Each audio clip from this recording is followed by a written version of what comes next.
Hi there, and welcome back to a little practical lesson on using Python. So today we're going to be covering multi-level indexes, more particular with columns. So anytime you end up with multiple layers of column names using Python Pandas, as you can see here. And I kind of ran into this issue recently, and I noticed that documentation, you got to kind of read in and dig in a little bit to figure some of this stuff out.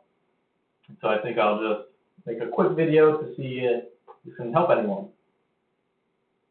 But anyway, just to give a quick intro to what I mean by a multi-level index, we can create kind of a normal data frame here. Of course, we imported pandas, and then we're using this data to create this data frame. And you can see we kind of indicate the column name and then the data that falls under it. Pretty straightforward in this way. And using this method, we can kind of pretty quickly do things like select specific columns. So if I want to print out the first column, it's pretty easy to manipulate. It's a little more intuitive to work with this single level index compared to, let's create a multi-level index for the columns. So here you can see a difference in terms of creating the data frame itself. So now we have a tuple, which indicates the two different kind of layers or two different levels of column names. And I think the easiest way to see this is just run it, and now you can see what the data frame looks like. I'm actually going to pop that up here into the top right so you can kind of see how we're manipulating this data or this data frame as we run the different code. But what I mean in the beginning when I talk about intuitiveness is, let's say I want to do something with this first column of data. Maybe I want to convert the temperature from Celsius to Fahrenheit, something like that. If I try to select it, using the square bracket, like it's kind of common, if I run that, I'm actually going to run into an error. And it turns out you actually have to work with the 0th level, or as you can see in our data, the top level. That's how you can indicate what you want to select. But of course, that kind of complicates things, because now if I do want to convert this temp, I have to go look into the documentation. So there's a couple ways to deal with this. First way I'm going to go over is dropping a level.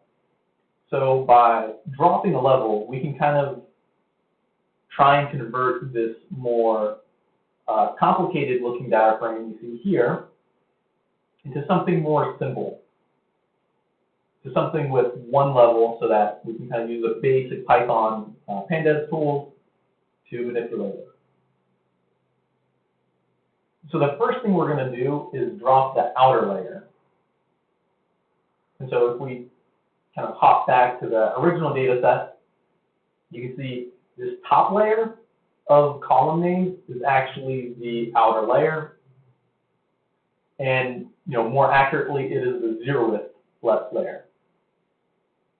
And so using the drop level method, maybe to indicate the level that I want to drop, we're working on the column axes, so it's going to be 1.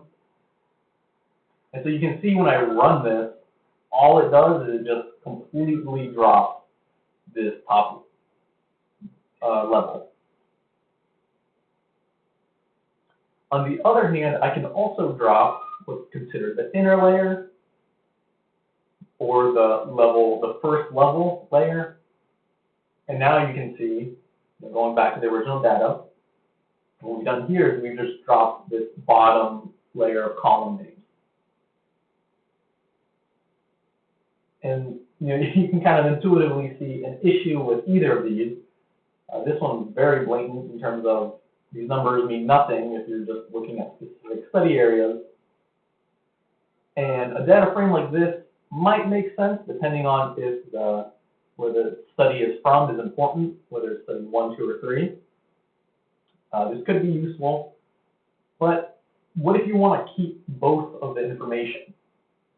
You want to keep kind of both the study and what the data is measuring. Well, luckily, we can do this in a loop to kind of rename the column names. And all I'm doing here is I'm first making a copy just so I don't overwrite it. And then, all right, I'm back. My cat was meowing a little bit. But, so what we're doing here is we're just creating a copy just so I don't overwrite the original data frame. And creating a list here to show the new column names. I'm doing a for loop to loop through the levels of the columns in the data frame. And then I'm just going to create a new data frame by combining the two different levels using the string formatting.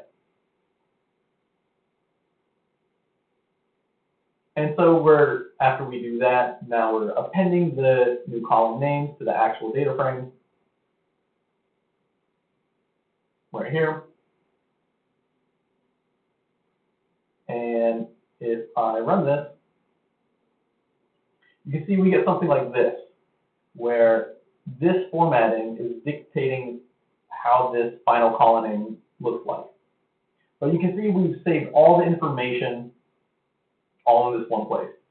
And it's just one data frame, so now we can, or in one level of column names, so that we can easily use the tools that are more intuitive for dealing with this.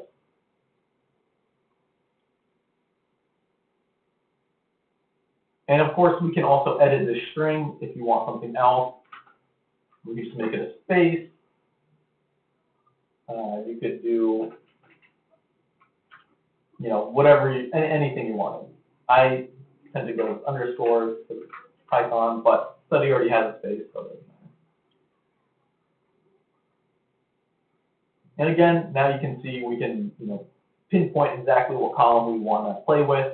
So now we can do things like mathematical operations in order to, say, convert the unit.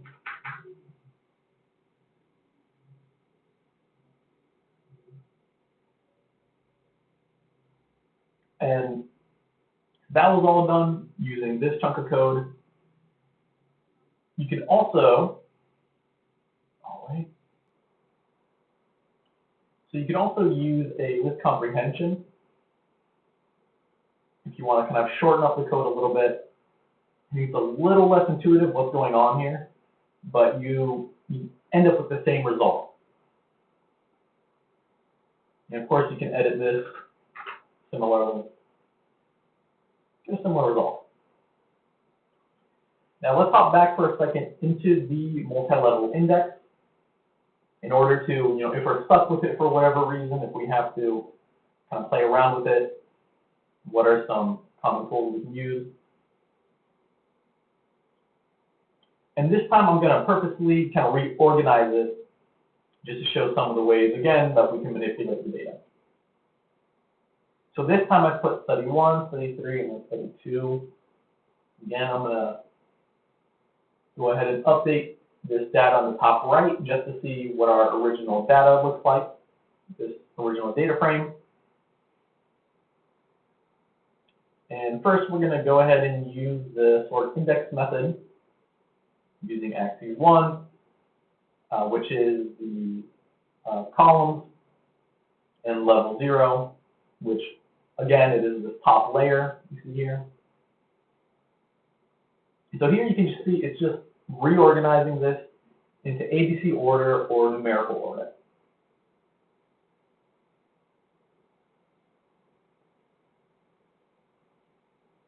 Alternatively, you can also kind of emphasize the first layer or first level and decide to sort it by that with, again, the sort index method. Just change this argument. So now you can see it's going to put the second layer in ABC order or uppercase to lowercase order. And so now it's, it's a little strange. You see study 1, study 2, study 3, it's kind of all split up. But those are two different ways to reorganize. And finally, you can manually reorganize by using a list, and then kind of similar to how you would normally do it, even if it was a single index or one layer of column names. If you want to reorganize by the 0th layer, it ends up being a little more straightforward. And so let's say I want to do study 3, then study 1, then study 2. You can see that was achieved here. And then finally down here, we have a little bit of fun here and try to organize it by the first layer. And at this point, it's almost, why not kind of go back and work with a single layer data frame. But in case you ever run into this issue, what we did here is we're indicating how do we want the outer layer to be ordered, and then we're indicating how we want the inner layer or the first layer to be ordered. So we want DO, then pH, then temperature, then quality. And all we're doing here is we're first organizing by the outer desired order variable. Right, so we're using square brackets to indicate that that is the order we want, similar to what we did up here. And then we're using the reorder levels method in order to switch the order of the data frame. You can think of it as we're kind of flopping, if we go back to the original data, we're kind of flopping this layer and this layer. And so what we're able to do now is kind of reorganize by the new list, the inner desired order list.